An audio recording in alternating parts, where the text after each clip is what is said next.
અને હવે વિગતવાર સમાચાર વકફ કાયદા મુદ્દે આજે સુપ્રીમ કોર્ટમાં સુનાવણી હાથ ધરશે। જી હા, સુપ્રીમ કોર્ટ તાત્કાલિક રોક લગાવવાથી ઇનકાર કરી રહી છે। વકફ કાયદા મુદ્દે વચગાળાનો આદેશ સુપ્રીમ કોર્ટ આપી શકે તેવી શક્યતા છે।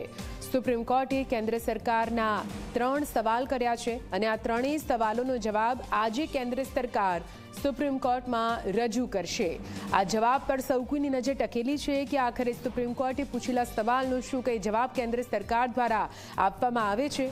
સુપ્રીમ કોર્ટ કાયદાના 3 સંશોધનો પણ આપી શકે છે વચગાળાના આદેશ। વકફ બાય યુઝર સંપત્તિને ડીનોટિફાય કરવા મુદ્દે પણ આપી શકે છે આદેશ। બોર્ડમાં બિન મુસ્લિમ સભ્ય કલેક્ટરના અધિકાર મુદ્દે પણ આદેશ આપવામાં આવી શકે છે।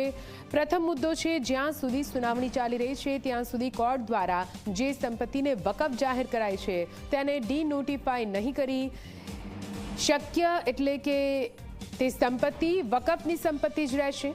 બીજો મુદ્દો છે નવા કાયદાની જોગવાઈ અનુસાર જે કોઈ એવી સંપત્તિ કે જેના પર સરકારી હોવાનો દાવો થઈ રહ્યો હોય અને કલેક્ટર દ્વારા તેની તપાસ ચાલી રહી હોય તેને વકફ સંપત્તિ ન માનવી। જો કે આ જોગવાઈનો હાલ અમલ નહીં થાય, પરંતુ તંત્ર પોતાની કાર્યવાહી ચાલુ રાખશે। માત્ર અધિકારીઓ સિવાય વકફ બોર્ડ કે કાઉન્સિલમાં તમામ સભ્યો મુસ્લિમ હોવા જોઈએ। આ 3 મુદ્દા પર વચગાળાના આદેશ આવે તેવી શક્યતા જોવાઈ રહી છે। જો કે આજે કેન્દ્ર સરકાર કોર્ટમાં પોતાનો જવાબ રજૂ કરશે અને ત્યારબાદ સુપ્રીમ કોર્ટ શું નિર્ણય લે છે તે જોવાનું રહેશે।